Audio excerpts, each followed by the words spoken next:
দেশের প্রথম ব্যাটার হিসেবে শততম টেস্ট সেঞ্চুরি হাঁকানো ব্যাটার এখন মুশফিকুর রহিম। মুশির এমন রেকর্ড করার দিনে খালেদ মাসুদ পাইলট জানালেন 2006 সালের টেস্টে মুশির জন্য জায়গা ছেড়ে দিয়েছিলেন তিনি। তাকে দলে নিতে অধিনায়ক আশরাফুলকে অনুরোধও করেছিলেন তিনি। 2006 সাল শ্রীলঙ্কার সাথে টেস্টে কিপিং করছেন মুশফিকুর রহিম। দলে নেই সে সময়ের দেশসেরা কিপার খালেদ মাসুদ পাইলট। কিন্তু কেন?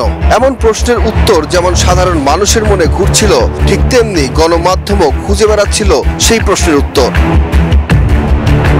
19 বছর পর যখন দেশের হয়ে শততম টেস্টে সেঞ্চুরি হাঁকিয়ে মুশফিক নতুন রেকর্ড গড়লেন, তখনই মিলল 19 বছর আগের সেই প্রশ্নের উত্তর।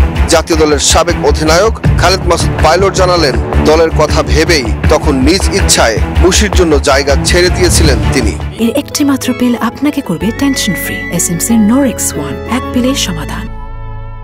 আমি যখন 2006 সালে যখন আমি শ্রীলঙ্কায় ওটা হয়েছিল ঘটনাটা, আশরাফুল তখন ক্যাপ্টেন ছিলেন।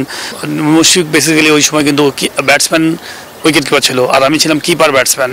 তো ব্যাটসম্যানকে ওইখানে খেলালে আপনি কিন্তু ম্যাচটা ড্র করবেন, ভালো কিছু হবে, সেই মানসিকতা থেকে আমি যখন বলি যে আশরাফুল সুন্দরভাবে অ্যাকসেপ্ট করে, জিনিসটা পজিটিভভাবে দেখে। তো এটা তো আসলে কোনো কিছু না, জাস্ট টিম গেম। আমার কাছে মানে দিন শেষে অ্যাট দ্য এন্ড আপনাকে ভালো টিমের জন্য ভালো চিন্তা করতে হবে।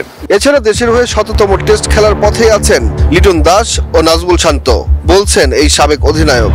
আপকামিং অনেক প্লেয়ার আছে, যেমন শান্ত বলেন, সাথে অনেক প্লেয়ার আছে যারা হয়তো অনেক খেলতে পারবেন, বাট সবচেয়ে বড় ইম্পর্টেন্ট হচ্ছে তাকে ডিসিপ্লিন হতে হবে। লিটন তো অলমোস্ট অনেক দিন ধরে খেলছে।